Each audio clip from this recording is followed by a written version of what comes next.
This is HOA nuisance files. The paint marks on my lawn became her evidence. Karen dragged a magnet along a hinge and yelled that my hardware was not approved metal. You are not allowed to do that in this HOA. She planted her little collapsible step stool right next to my gate and leaned in close enough that I could smell her sunscreen and see the sweat beading on her forehead. It was 98 degrees in Boise, and she had driven over here in the middle of a Tuesday just to tell me my fence was illegal.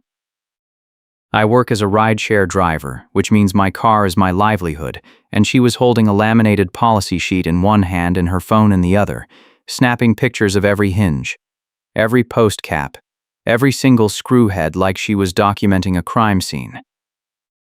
The Heights at Summit Ridge HOA had been riding me for 3 weeks, ever since I put up a 6-foot cedar privacy fence to replace the rotting chain-link disaster the previous owner left behind. The fence was clean, the posts were plumb, the contractor had pulled a city permit, and I had checked the setback twice with a tape measure before we even broke ground. None of that mattered to Rebecca Turner, the vendor coordinator who had decided this fence was her personal crusade. She tapped the magnet against the hinge again and looked at me with this expression like she had just discovered nuclear secrets. Smile, I am documenting this for the file. That was her favorite line.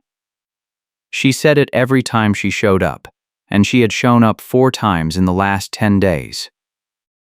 The first time, she claimed my fence was 2 inches too tall. The second time, she said the posts were not properly aligned with the property line, even though the survey stakes were still in the ground from the permit inspection. The third time, she brought a tape measure and tried to prove my gate clearance violated some nebulous setback rule that did not exist in the actual CC&Rs. Today, she was inventing a hardware compliance issue. I took a breath and reminded myself that losing my temper would only give her ammunition. I need to see the section of the rules that covers hinge materials. She did not blink. Section 14, subsection C. All exterior hardware must be corrosion resistant and visually consistent with the approved pallet. I pulled out my phone and opened the PDF of the CC&Rs I had saved 3 weeks ago when this nightmare started. I scrolled to section 14. There was no subsection C. There was a subsection B about paint colors and a subsection D about landscaping timbers, but nothing about hardware. I turned the phone toward her. She glanced at it, shrugged, and said the rules were updated last month and I should have received the notice. I had not received any notice. I checked my mail every single day because I was trying to sell this house and I could not afford to miss anything that might delay the closing. That was the stakes here. I had a buyer under contract, inspection was in 2 weeks, and the HOA was threatening to file a lien and a disclosure addendum that would kill the deal. Rebecca knew that. She had asked me about the for sale sign the second week, her voice all fake sweet concern, and I had made the mistake of telling her the closing date. Ever since then, the violations had come faster. She stepped down off her stool and folded it with a snap. I can fine you daily until you give up and you cry. Her voice was flat, like she was reading a grocery list. The fines start at $50 per day and escalate to $200 after the first week. You can appeal, but the hearing is not for another month, and by then you will owe enough that we can file a lien. She tilted her head and smiled, a thin, joyless thing. Or you can take the fence down and start over with an approved contractor. I felt my jaw tighten. I had used an approved contractor. His name was on the HOA vendor list, right under the section for fencing and deck work. I had checked it twice before I hired him. Rebecca shook her head slowly. He is not approved anymore. We removed him 2 weeks ago. Non-compliance issues. That was a lie. I knew it was a lie because I had called him that morning to ask about coming back to adjust one gate latch that was sticking, and he had told me he would not set foot in the Heights at Summit Ridge ever again. Rebecca had shown up while he was working 2 weeks ago, planted her stool next to his truck, and filmed him for 20 minutes while asking if he had liability insurance and whether his business license was current, and if he understood that unapproved work could result in contractor penalties. He was a 60-year-old man who had been building fences in Boise for 30 years, and she had treated him like a criminal. He told me she made him so uncomfortable he considered calling the police. That was my side complication, the thing that made this whole mess worse. I could not get the contractor back, which meant any fix or adjustment I needed to make to satisfy some invented rule would have to be done by me, or by someone else, who did not know the HOA was a nightmare. Rebecca picked up her plastic bin, the one she dragged around to every property she decided to target. It was full of rule packets, printed notices, and laminated reference sheets. She pulled out a bright yellow envelope and handed it to me. Certified letter. Violation notice. You have 7 days to respond, or we proceed with fines and lien filing. I did not take the envelope. I looked at her, then at the fence, then back at her. My contractor had a permit. The city inspector signed off. The setback is clean. She sighed, a long, exaggerated sound like I was a child refusing to understand basic arithmetic. The city does not enforce HOA rules. We do. And our rules say this fence does not comply. I glanced past her toward the street and saw a couple sitting on a porch 3 houses down watching us like we were a soap opera. That was the neighborhood in a nutshell. The Heights at Summit Ridge was one of those communities where contractors got harassed like criminals, and every property decision turned into a 6-month fight with someone holding a laminated rule sheet. People moved here for the schools and the commute and the new construction, and they stayed because selling meant dealing with the HOA disclosure packet. Rebecca turned to leave, then stopped, and looked back over her shoulder. Oh, and if you are thinking about ignoring this, we have a tow company on contract. If your car is parked in a way that obstructs HOA access or emergency routes, we can have it removed. Just so you know. She walked back to her sedan, tossed the bin in the trunk, and drove off. I stood there in the heat, holding my phone and staring at the yellow envelope on the ground where it had landed when I refused it. My hands were shaking. I bent down, picked it up, and walked inside. The living room was staged for showings, which meant everything was neutral and empty and depressing. I sat on the couch and opened the envelope. The notice inside was 2 pages, printed on HOA letterhead with Rebecca's title listed as Vendor Coordinator and Compliance Liaison. It claimed my fence violated setback rules, height restrictions, and hardware standards. It demanded I remove the fence within 7 days, or face daily fines, starting at $50, escalating to $200, with a lien filing to follow if payment was not received within 30 days. At the bottom, in bold letters, it said failure to comply may result in emergency towing of vehicles obstructing HOA enforcement access. I read that line 3 times. There was no vehicle obstructing anything. My car was parked in my own driveway, 10 feet from the fence. The tow threat made no sense unless she was planning to invent a reason. I called my real estate agent. She picked up on the 3rd ring, and I could hear the hesitation in her voice before I even started talking. She had dealt with the Heights at Summit Ridge before. She told me the HOA was notorious for last-minute lien threats and disclosure games, and that if they filed anything before closing, the buyer would probably walk. She said I needed to respond in writing, document everything, and consider hiring an attorney. I told her I could not afford an attorney. I was already stretched thin from the down payment on my next place and the overlap in mortgage payments. She said she would ask around for a referral to someone who did payment plans. I thanked her and hung up. Then I called the city permitting office. The clerk who answered sounded tired. I explained the situation and asked if the HOA could override a city permit. She said no, but that HOAs had separate authority under the CC&Rs, and that disputes usually ended up in civil court or arbitration. She suggested I get a copy of the recorded survey and the permit inspection report so I had documentation. I thanked her and added both items to my list. That night I could not sleep. I kept thinking about the tow threat and the fines and the lien and the closing date slipping away. At 2 in the morning, I got up and went outside with a flashlight. I walked the fence line, checking every post, every panel, every hinge. Everything was tight. Everything was level. The setback was perfect. I found the property survey stakes still in the ground, orange plastic caps glowing in the flashlight beam. I took photos of each one, showing the distance from the stake to the fence post. Then I went back inside and started a folder on my laptop.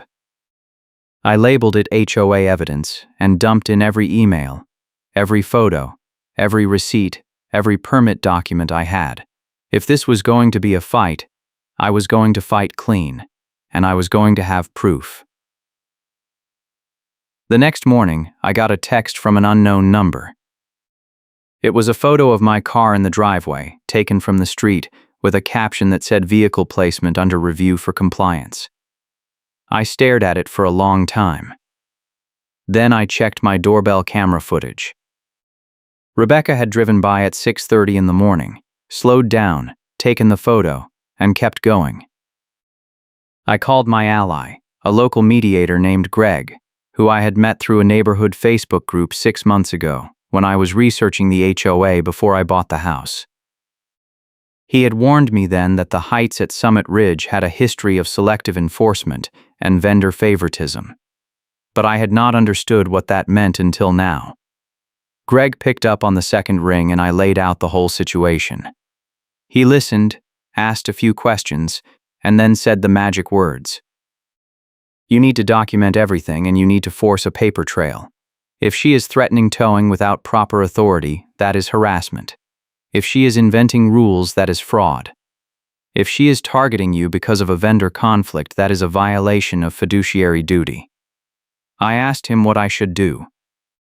He said to file a formal complaint with the HOA board, request an emergency hearing, and get everything in writing. He also said to check if the tow company had a valid contract with the HOA and whether Rebecca had the authority to authorize a tow. I thanked him and hung up. I spent the next 2 hours on the phone. First, I called the tow company listed on the HOA website. The dispatcher confirmed they had a contract with the Heights at Summit Ridge, but that all tow requests had to come through the property management company, not directly from a board member. I asked if Rebecca had ever called them directly. The dispatcher hesitated, then said he could not discuss specific calls without a subpoena. I thanked him and made a note. Then I called the property management company. The woman who answered sounded annoyed. I explained the violation notice and the tow threat. She said she would pull my file and call me back. 20 minutes later, she did. She said there was no active tow request on file for my property, and that Rebecca did not have unilateral authority to authorize a tow.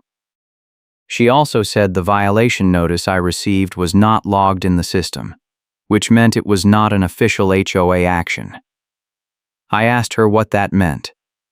She said it meant Rebecca had sent the notice on her own, without board approval.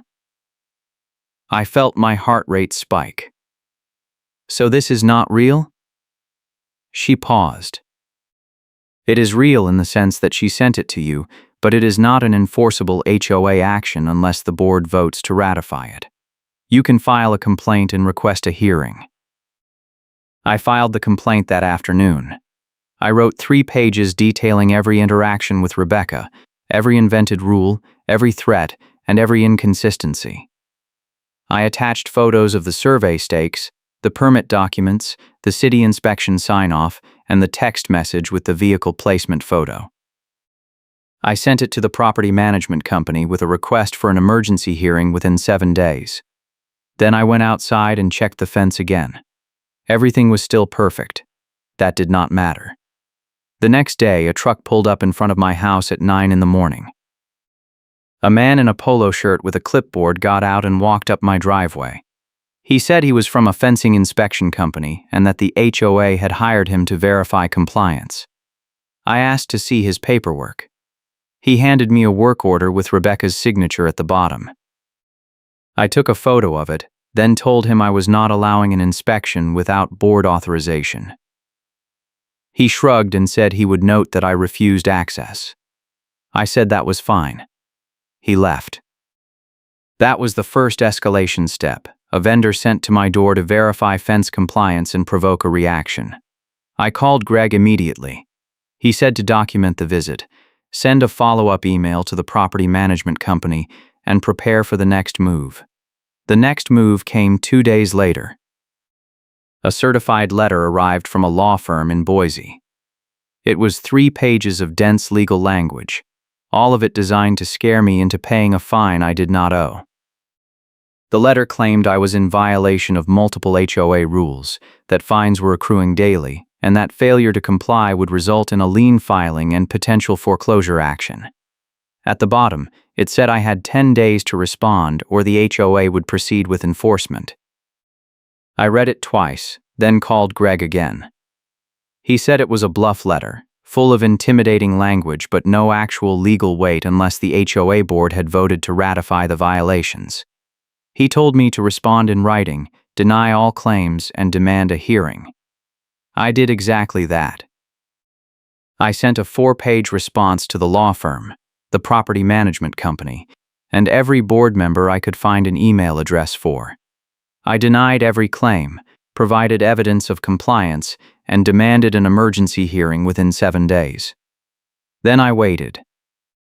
The hearing was scheduled for the following Tuesday at the HOA clubhouse. I spent the weekend preparing. I printed every document, every photo, every email. I made copies of the permit, the survey, the inspection report, and the city code sections that confirmed my fence was legal.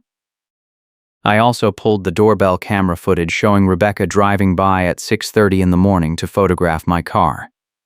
I burned it to a USB drive and labeled it. On Tuesday morning, I put everything in a folder and drove to the clubhouse. The parking lot was empty except for 2 cars. One was Rebecca's sedan. The other was a black SUV I did not recognize. I walked inside. The meeting room was set up with a long table at the front and rows of chairs facing it. Rebecca was sitting at the table with 2 other board members, a man in his 50s and a woman in her 60s. The plastic bin of rule packets was on the floor beside Rebecca's chair. I sat down in the front row. Rebecca looked at me and smiled. Smile. I am documenting this for the file. She held up her phone and took a photo of me sitting there. The board president, the man in his 50s, cleared his throat and called the meeting to order. He said we were here to discuss the violation notice issued to my property and to determine next steps. I raised my hand and said I had evidence that the notice was not an official HOA action. He frowned. What do you mean? I pulled out the email from the property management company confirming that the notice had not been logged and that Rebecca did not have unilateral authority to issue it. I handed him a copy. He read it, his face going red. He looked at Rebecca. She did not flinch. I sent the notice as a courtesy to expedite the process. The board can ratify it today. The president shook his head. That is not how this works. We vote first, then we issue notices. Rebecca leaned forward, her voice sharp. This property is in clear violation, and we are wasting time on procedure. He has an illegal fence, and he is trying to sell the house before we can act. I pulled out the permit documents and the survey photos and slid them across the table. The fence is fully compliant with city code, and the setback is verified by a licensed surveyor. There is no violation. The board president picked up the permit and studied it. The other board member, the woman in her 60s, leaned over to read it with him. Rebecca sat back, her jaw tight. After a long silence, the president looked at me. This permit is valid. I do not see a violation here. Rebecca stood up, her chair scraping loud against the floor. The permit does not address HOA rules. Our CC&Rs have specific standards for hardware and finish, and he is not in compliance. I pulled out the CC&Rs and flipped to Section 14. There is no subsection C. There is no hardware standard. You made it up. Her face went pale, then red. I did not make anything up. The rules were updated. I looked at the president. Were they? He shook his head slowly. We have not updated Section 14 in 3 years. Rebecca opened her mouth, then closed it. The room was silent. I pulled out the USB drive and held it up. I also have security camera footage showing Rebecca driving by my house at 6:30 in the morning to photograph my car, and a text message where she threatened towing without proper authority. I have dispatch logs from the tow company confirming she does not have that authority. And I have a work order showing she sent a vendor to my property without board approval. I set the drive on the table. The president stared at it. The other board member looked at Rebecca, then at the president, then at me. The president cleared his throat. We need to see that footage. I walked up to the table and handed him the drive. He plugged it into a laptop at the end of the table and opened the file. The footage played on a monitor mounted to the wall. There was Rebecca's car slowing in front of my house, her arm out the window with a phone, the flash of the camera. Then, the car accelerating and leaving. Timestamp, 6:32 a.m. The president closed the laptop. He looked at Rebecca. Why were you photographing his car? She folded her arms. I was documenting a potential parking violation. He shook his head. There is no parking violation. His car is in his own driveway. She did not answer. The president looked at me. Do you have the dispatch logs? I pulled them out and handed them over. He read through them, his expression darkening. He set the papers down and looked at Rebecca. You told him we could have his car towed. She shrugged. I said it was possible if there was an obstruction. He leaned forward. There was no obstruction. You lied to him. And you issued a violation notice without board approval. And you sent a vendor to his property without authorization. Do you understand how serious this is? Rebecca sat down slowly. Her voice was quieter now, but still sharp. He is trying to sell the house and he rushed a fence project without proper HOA approval. I was doing my job. The president shook his head. Your job is to coordinate vendors, not to issue violation notices. And you do not have the authority to threaten towing.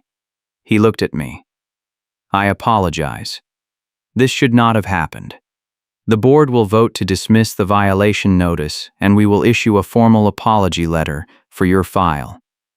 I nodded, but I was not done. I pulled out one more document, a budget summary I had requested from the property management company under the HOA records access rule. It showed vendor payments for the last 2 years. I slid it across the table. You should also look at this. The president picked it up and scanned it.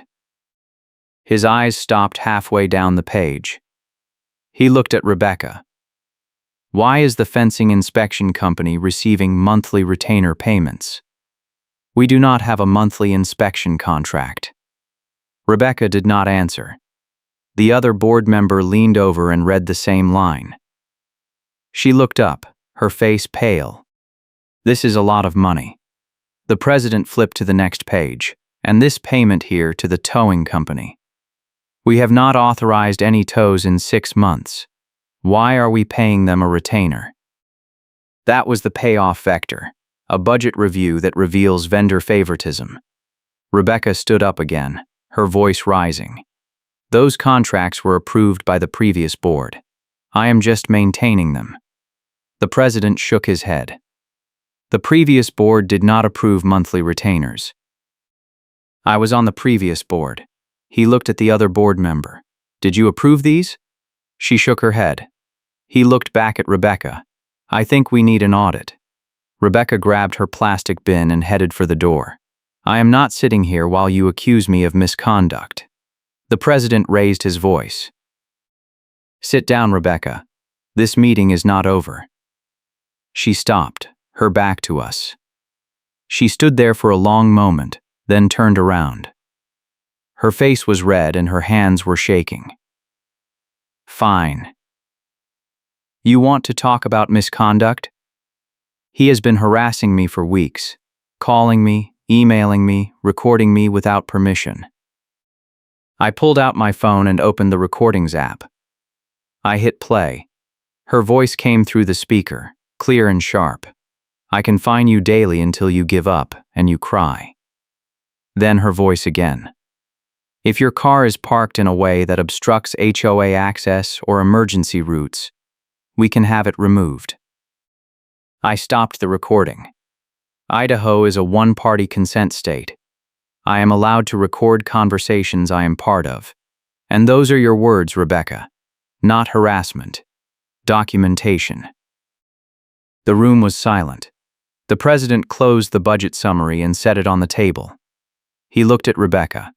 "I am recommending to the board that we suspend your vendor coordinator role pending a full audit of all contracts and payments." Rebecca opened her mouth, then closed it. She picked up her bin and walked out. The door slammed behind her. The president looked at me. "I am sorry. This should never have happened. We will have the audit completed within 2 weeks, and we will issue a formal letter clearing your property of any alleged violations. I will also make sure the tow company and the inspection company understand they are not authorized to take any action on your property without explicit board approval." I thanked him and gathered my papers.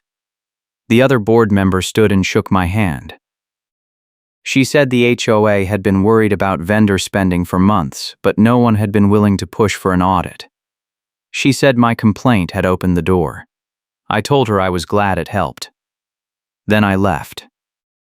If this story has you hooked, hit the like button and subscribe so you do not miss what happens next. I walked out into the parking lot and sat in my car for a long time, just breathing. My hands were still shaking. I had walked into that meeting knowing I had evidence, but I had not expected it to blow up that fast. I had not expected the budget summary to land that hard.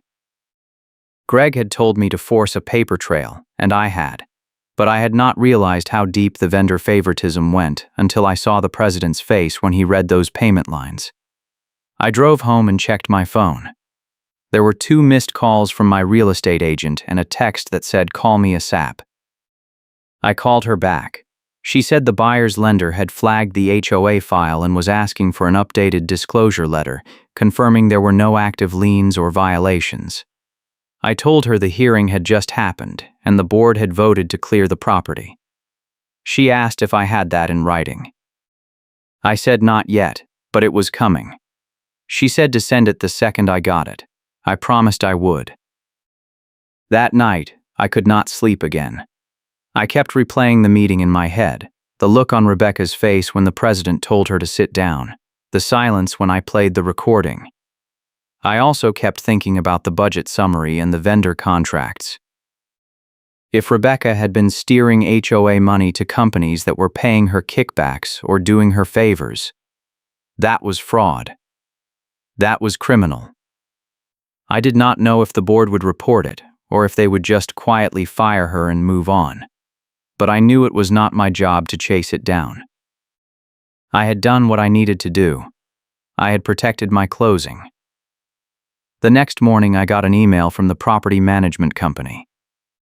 Attached was a formal letter on HOA letterhead, signed by the board president, stating that my property was in full compliance with all HOA rules and that no violations, fines, or liens were active or pending. I forwarded it to my real estate agent immediately. She replied 30 seconds later with 3 exclamation marks and the word "finally." I printed the letter and put it in my HOA evidence folder. Then I went outside and looked at the fence. It was still perfect. 2 days later, Greg called me. He said the HOA board had hired an independent auditor to review all vendor contracts and payments going back 3 years. He also said Rebecca had resigned from the vendor coordinator position, effective immediately. I asked if they were pressing charges. He said he did not know, but that the board had referred the audit findings to their attorney, and the attorney had declined to represent them in any action related to vendor fraud. That was the twist, the moment when everything shifted. The HOA attorney refuses to represent them after seeing my packet and the room panics. Greg said the board was scrambling to find new counsel, and that they were talking about bringing in the county district attorney if the audit showed criminal activity. I asked what that meant for me. He said it meant I was clear, and that the HOA was going to be focused on internal cleanup for months.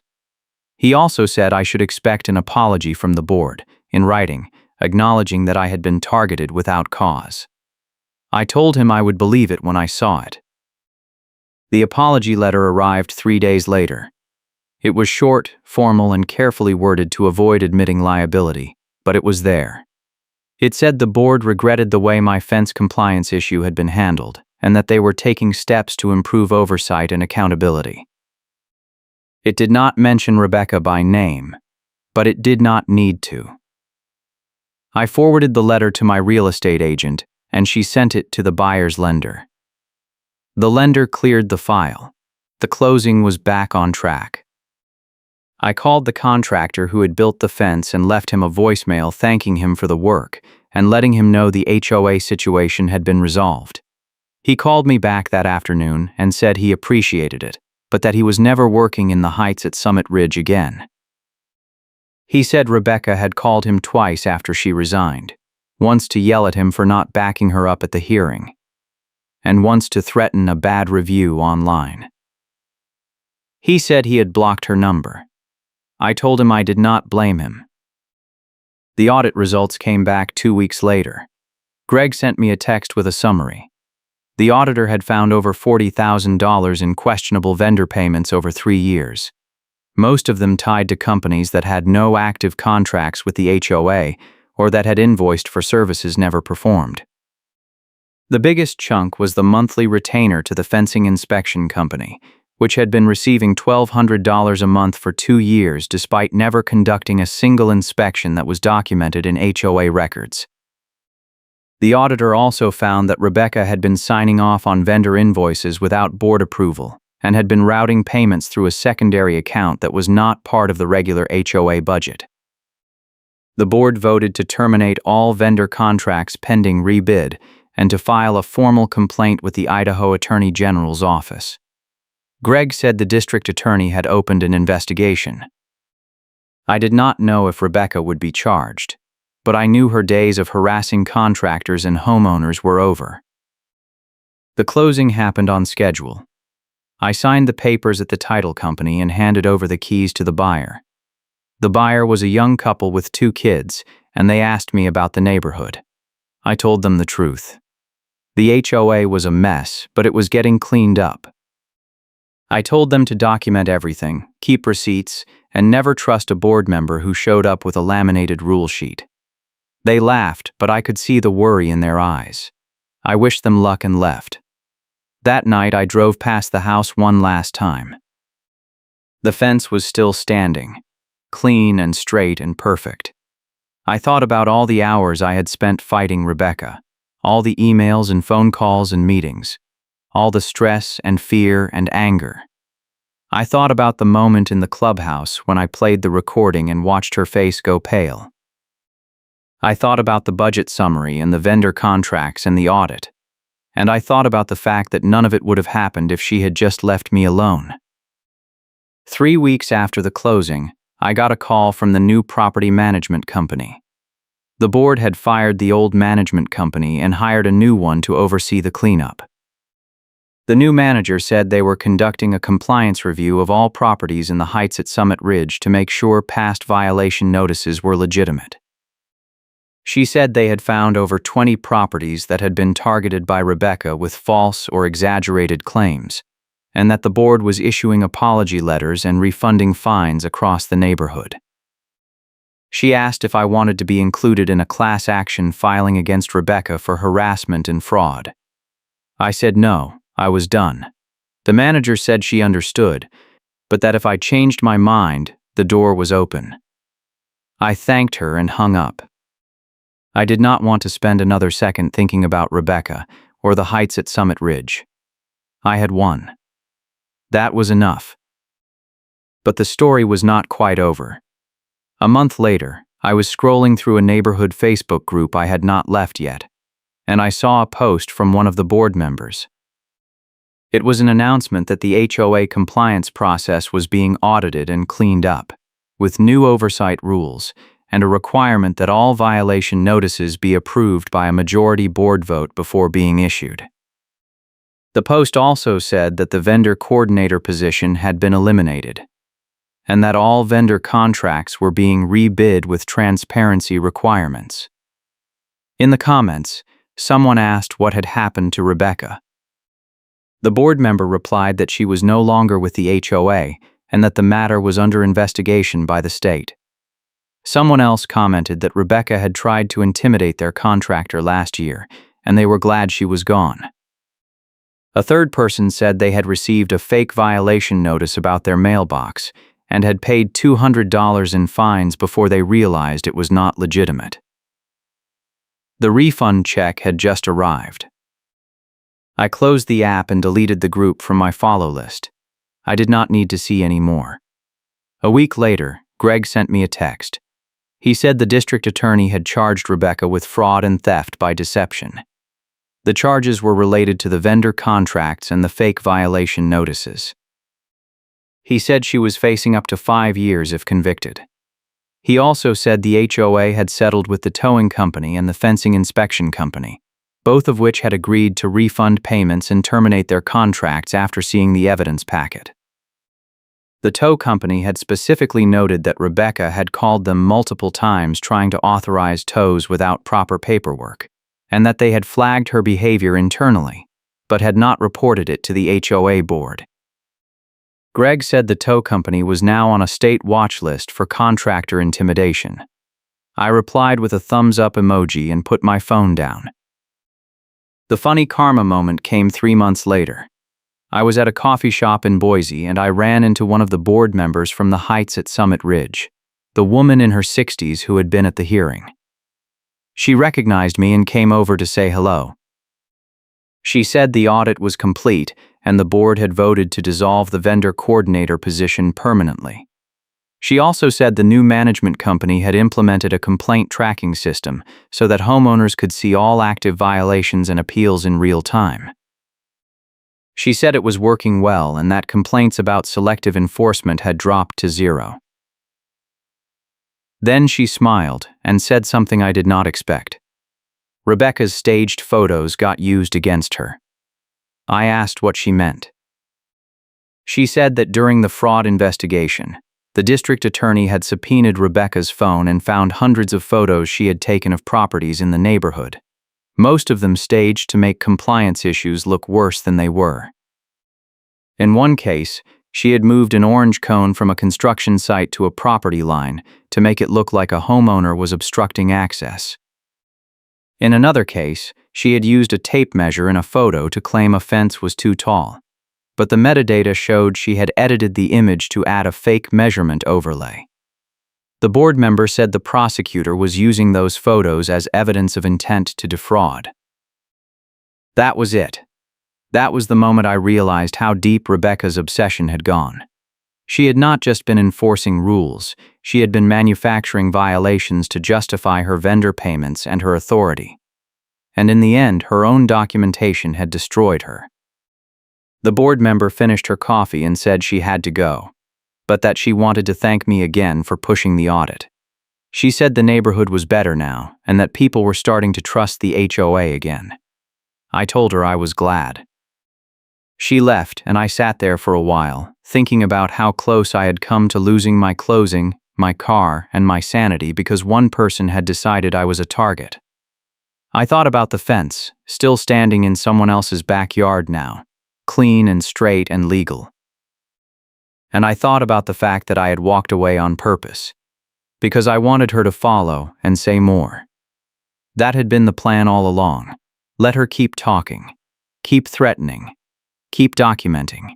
And when the time came, use it all against her. The case went to trial 6 months later. Greg sent me updates. Rebecca pleaded not guilty and tried to argue that she had been following HOA policy and that any errors were the result of poor board oversight. The prosecutor brought in the budget summary, the vendor contracts, the staged photos, and the recordings I had provided. The jury took 2 hours to convict her on 3 counts of fraud and 1 count of theft by deception. She was sentenced to 3 years in prison, with 2 years suspended, and ordered to pay full restitution to the HOA and to the homeowners who had been fined under false pretenses. The judge also banned her from serving on any HOA board in Idaho for 10 years.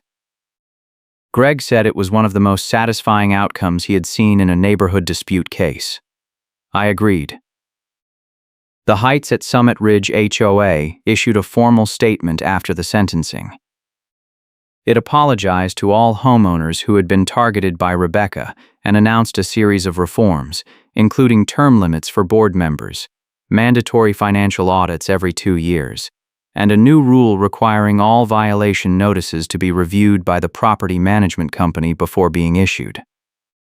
The statement also said the board was working with the state HOA Oversight Office to develop best practices for vendor oversight and contractor relations.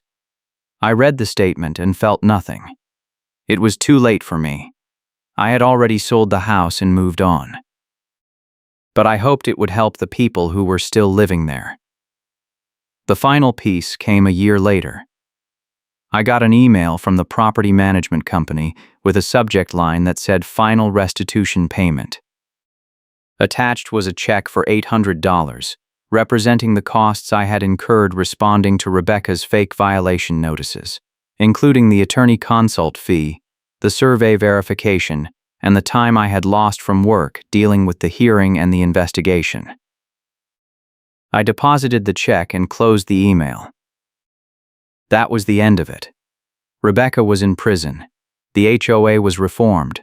The vendor contracts were canceled, and the compliance process was clean. I had won, but it had cost me weeks of stress and fear and anger. It had cost me sleep and money and peace of mind. And it had taught me something I would never forget. HOAs are only as good as the people running them. And when those people are corrupt or power-hungry or vindictive, they can destroy your life with a laminated rule sheet and a plastic bin full of fake notices. I would never live in an HOA neighborhood again. That was my one rule now. No HOA, no matter how nice the house or how good the schools. It was not worth the risk. And every time I drove past a neighborhood with an HOA sign at the entrance, I thought about Rebecca dragging a magnet along my fence hinge, smiling and saying, "I am documenting this for the file." And I thought about how that single moment had started a chain reaction that ended with her in prison and me holding a restitution check. Karma is real. It just takes time. I moved to a house outside the city limits. No HOA, no covenants, no rules except the ones the county enforced. I put up a fence there too, taller and stronger than the one in the Heights at Summit Ridge. No one came to inspect it. No one dragged a magnet along the hinges. No one threatened to tow my car or file a lien or fine me daily until I cried. It was just a fence, doing its job, keeping my yard private and my dog safe. And every time I looked at it, I thought about how close I had come to losing everything because one person decided I was not allowed to do that in this HOA. But I had fought back. I had documented everything. I had forced a paper trail. I had played the long game. And in the end, I had won. The fence was still standing. Rebecca was in prison. And I was free. I will see you in the next story.